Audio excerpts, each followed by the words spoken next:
Okay, I know this isn't like the most glamorous shot, but I broke my tripod by accidentally stepping on it, so I don't have anything. Guys, it's been a while. It's been so long that I'm living in Denmark. If you haven't seen it on my story or on my Instagram or my TikTok, I have TikTok again, so follow me on there. I'm on an Erasmus exchange in Aarhus, in Denmark. So fun. I'm staying here for 5 months. I'm living here in this house with 7 other roommates, and it's super fun. I thought it was gonna be cold the moment I arrived here because it's September currently, but it's been freaking hot the past 2 weeks. So I only have long pairs of pants or biker shorts for the gym. So I'm either too cold or I'm sweating my tits off.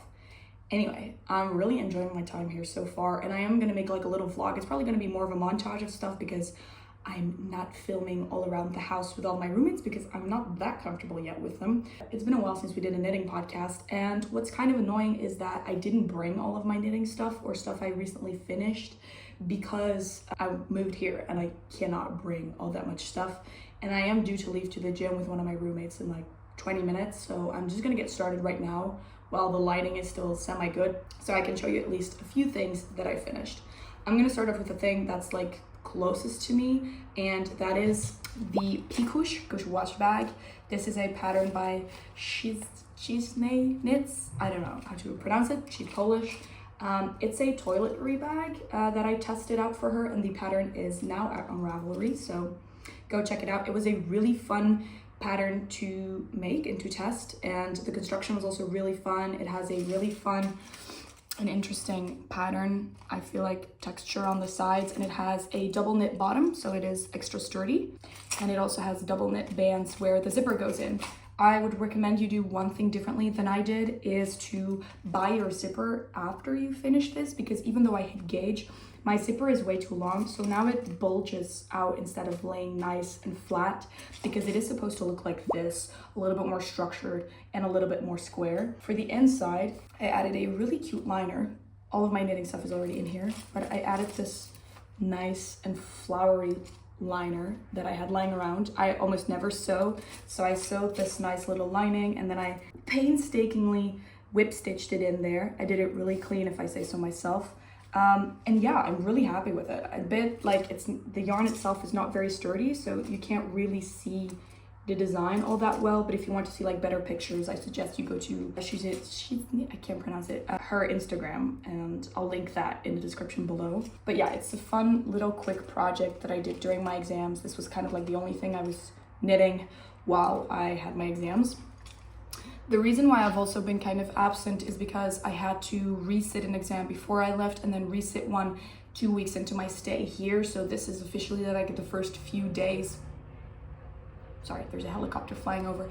This is like the first few days that I'm actually free to do whatever I want, and my class has already started. So between like doing all the university organized activities and parties and studying, and then my class is starting, I haven't had much time to do like creative stuff or like to do like any creative stuff. So my knitting has been really slow, and that's why I've also not been posting that much knitting content on my social media. So I thought we'd just like pick it up again with a classic knitting podcast. So the second thing that I have, I actually republished just yesterday. So even though it's September, maybe if you live in the Southern Hemisphere, you can grab this. I actually have been pretty bad and didn't even finish my version.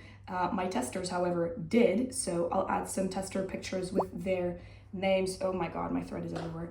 On the screen. I republished my Seafoam top. This is my 3rd version. My gauge is actually a little bit off from what it says in the pattern, so that's why, again, I didn't really finish it because the pictures wouldn't be a good representative, but my testers did make beautiful versions with the correct gauge. So again, look at those pictures, not at this one. I don't know why, but when I arrived, I brought this because I thought it was going to be like a quick project I could finish, but I got lazy for some reason and just for the life of me did not want to make the I-cords, so we're left with this. I just had it tested properly this time, which I didn't do last year because I was so new to designing patterns, so I didn't really know about testing. And so I had it all revised and test knit, and I made another version myself to make sure that it was looking good. Also, I left out the purl row in the old shale lace just so that it lays nice and flat, because I think that just looks a little bit better. I'm losing my voice a little bit, so sorry if I'm like kind of raspy. But yeah, that's that. I can't really say much more about that. You've seen that last year in my knitting podcast because it's not a new design. I just tweaked the pattern, and everyone who has bought the pattern from me has normally received a new link to just get the new version for free on Ravelry. So, okay, next up, I don't know if I've shown you this, but I'm gonna do it anyway, just to be sure.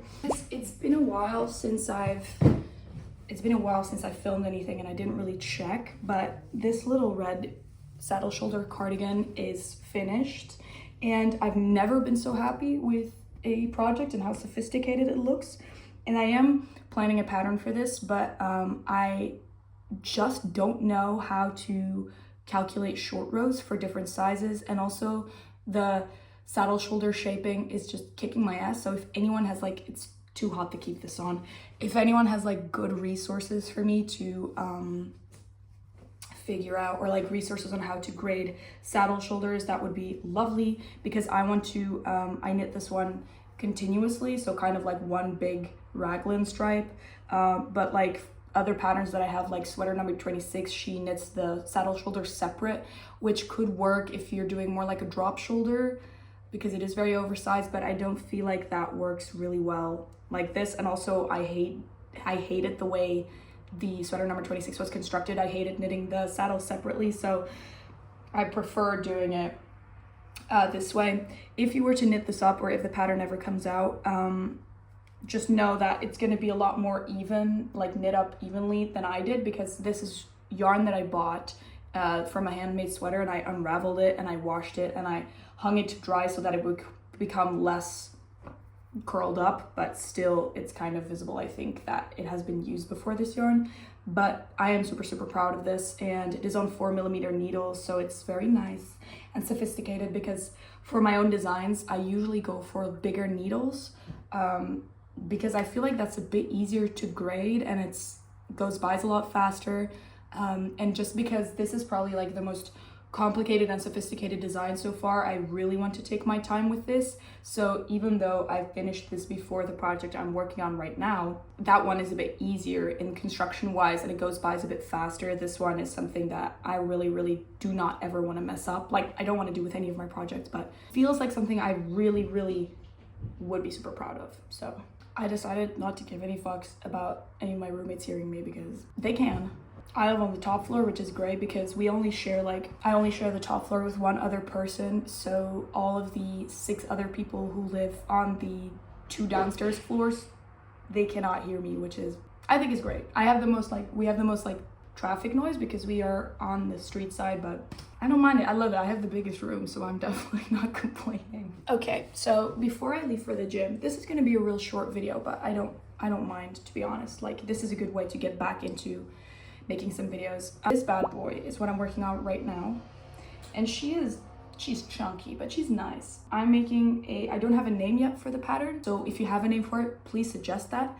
I thought about this like turtleneck situation that is like half rolled up, half 2x2 rib before the Amy sweater came out by Petite Knit, so I feel like now, because I'm gonna publish it afterwards, it'll look like I'm copying her, but I'm not. I promise. I didn't know she was gonna do that. But anyway, it's like a little short rolled up crew neck kind of thing, and stranded color work. Now the stars, I don't know how I missed this, but I forgot to connect the legs of every single star all around, so there's just like a hole here, so I'm gonna have to painstakingly duplicate stitch that one stitch on there for every single star.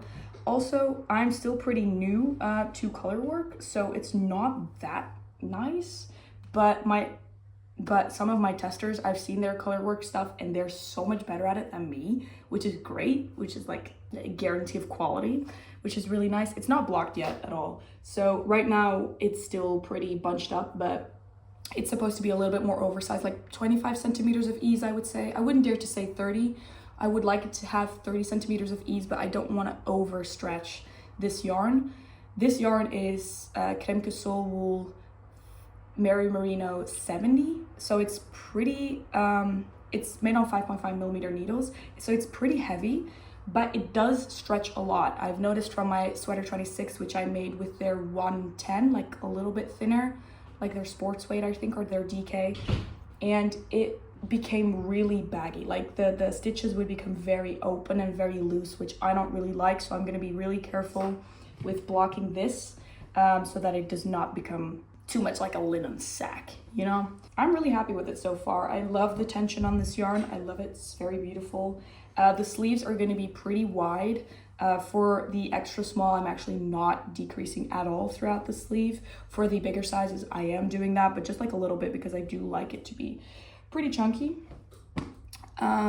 So yeah, I should mention this yarn was kindly gifted to me by Kremke Sovol, so thank you so much for that. Really happy about that. Oh, I didn't mention, for this one I used the same yarn as my Barbaro top. It's a discontinued Katya blend of cotton and bamboo. I really love it. I got it for a discount, like wholesale. I bought like 16 balls of yarn for like 16 euros. I think it was a great deal, but it is sadly enough discontinued because I do really love this color. And then for this one, I kind of forgot the name. When I was in Stockholm, I got 2 balls of yarn in one of the yarn stores. There's not that many yarn stores in Sweden. I thought there would be way more. So I was actually pretty disappointed. But I got 2 balls of El Gato, I think it was called. But it's a wool and cotton blend, which I had never worked with before.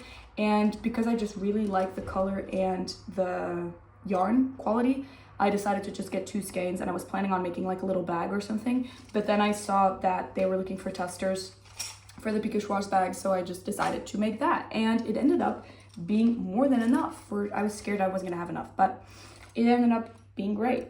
Okay, I still have some time to talk about some recent yarn that I got. This yarn I haven't used yet, and I also got it in Sweden, but I got it in Örebro. I was visiting my cousin who lives there, and they had a couple of yarn stores, like a few, but one really nice one. I did have a stomach ache all day, so we went into the store. Then I got a insane stomach ache, and we had to leave right away, find a bathroom, and then come back. So the lady kind of gave me a strange look when I came back, looking very different 50 minutes later. Anyway, I got this yarn, and I wound it up in cakes before I left because I did not have room to bring my yarn winder with me, and it made no sense for me to bring it with me. Also, I brought 3 sweater quantities of yarn with me because I don't have an income here currently. Like, I have my sweater patterns, but the pattern sales only pick up around fall, and it's not as easy to find a job here, I experienced. So we're currently keeping it very cheap. So I brought 3 sweater quantities, which should be enough for right now. One of them is this one I'm still gonna show you, but this yarn I got in Örebro, and it's hand-dyed raw sheep wool, and I love that so much. It didn't have a label. I think the lady maybe dyed it herself. She didn't really speak English, so I have no idea, but they had like handwritten labels on them, and each cake is about 300 meters, and they were only 5 euros each, so about like 50 krona.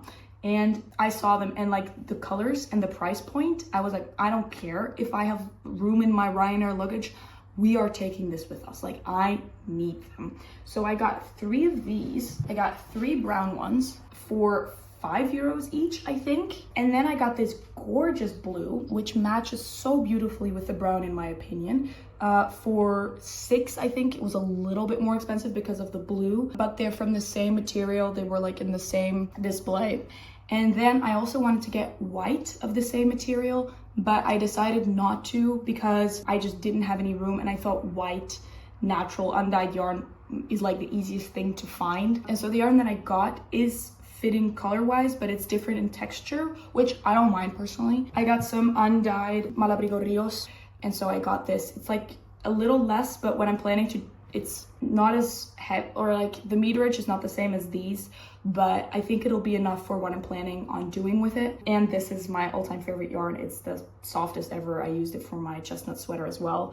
This time I did actually buy it myself. It was not gifted to me. But what I'm planning on doing with that yarn is, I have last year in Utrecht, I bought a secondhand hand knit cardigan with beautiful color work, and I'll show that to you right now. I don't know if I showed it before, but it's this beautiful chunky knit. This is the back cardigan, And I have no idea how old it is. There's no label in there. I have no idea if this is a freehand design. I have no idea if this is a recent design, but I love it so much. If anyone knows, like, perchance what pattern this is, please tell me, because what I'm planning on doing with it is to make a sweater version with it with these yarns on 4mm needles, or 4.5, I'm thinking. This has got to be 6 or 6.5mm even, because it is relatively chunky. But I love the yoke so much and the detail at the bottom that I want to recreate it with that yarn. And I think I might be able to do that with, like, I don't know if I'm gonna have the gray or the white,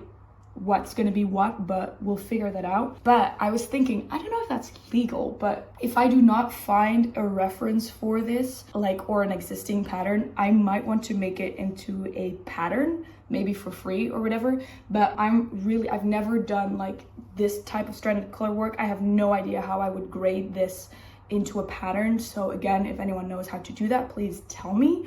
But first we're gonna try and überhaupt make the sweater. But that's the plan I have, because I'm just so in love with this color work. But it is such a chunky sweater or like cardigan that it doesn't really fit underneath any of my jackets. So it's more like a jacket in itself, but it also doesn't have buttons. So I'm gonna buy buttons in the secondhand store and then sew them on. But yeah, that's my plan for that. The last thing I brought is yarn. The last thing I brought was Basic Merino by Katya. There was a store close to where my uncle lives, a yarn store that was going out of business, and they were doing everything with huge sales. And usually I'm not a girl that likes gray, but all of a sudden I kind of was into this charcoal gray. And so I bought a sweater quantity of this, and it was really, really cheap. And I wasn't a yarn band, but I did buy it anyway. But it said Basic Merino, so I bought it. But apparently it's 48% acrylic and 52% wool. And you really feel it's really soft, but I didn't want it to be acrylic, okay? I don't have anything against acrylic yarn. I've used it plenty of times when I started out, but I was expecting merino, but it's fine. What I'm planning on making with this is a very wide cowl sweater. I think that could be, I want like a really wide neck sweater. I want not like the fold over one, just like a wide cowl. I think that would be really pretty. Or a very, very tight little shoulders, like kind of this thing, but with long sleeves and in sweater form. And I think Wool and Beyond just released like a baby tee pattern, and I could make that with long sleeves maybe. That could be nice. But I don't know, I'm just feeling like I want a big sweater, you know? And I started working on it. Ooh, I just dropped a bunch of stitches. But I definitely miscalculated my gauge, because this is not enough for an oversized sweater for like the body, you know? So we're gonna unravel all of that. There's no use in showing it to you now. But yeah, I think that's it for now, guys. This is a quick one. It's a quick one. I don't have that much stuff with me here. Also because I kind of knew I was gonna spend more time with the people here, meeting new people, doing new activities, rather than sitting in my room and knitting. Like, for example, I haven't had time, or like I haven't been watching Netflix, I haven't been watching YouTube. I've been mostly just sitting outside with my roomies, going out, getting to know the city, going to my first, like, I went to my first classes this week, and yeah, I'm enjoying it. So that's why if you see me posting more different stuff on my other social media, that's because I'm not just paying attention to knitting anymore. Like, I'm trying to branch out a little bit, just because I want to keep posting, but I also just want to, I don't know, make videos about my exchange, because I think that's super fun. Maybe we can do like a little Denmark video or like a Q&A, you know? So if you have any questions, please let me know. If I'm distracted and I'm looking out the window, it's because there's like so many joggers and bikers outside of my window. But okay, if you want to follow me, you can follow me on Instagram at alternative with an underscore, or you can follow me on TikTok, alternative, just the same thing. I'm posting again there. It's more shit posting. On Instagram, I'm trying to keep it a little bit pretty. TikTok, I don't put that much effort into, but yeah. And then you can also subscribe to my YouTube channel, because I'm back. Yeah, if you haven't seen my latest video, I'm not going to talk about it now because I made a whole video about it. My last video is where I made the Wanaka sweater by Any Knits for my boyfriend with Dos Tierras Malabrigo. Again, thank you to Malabrigo for sending me that yarn. But yeah, that's it. I hope you enjoyed this video, and I'll see you in the next one with updates on the same project probably. So yeah, bye.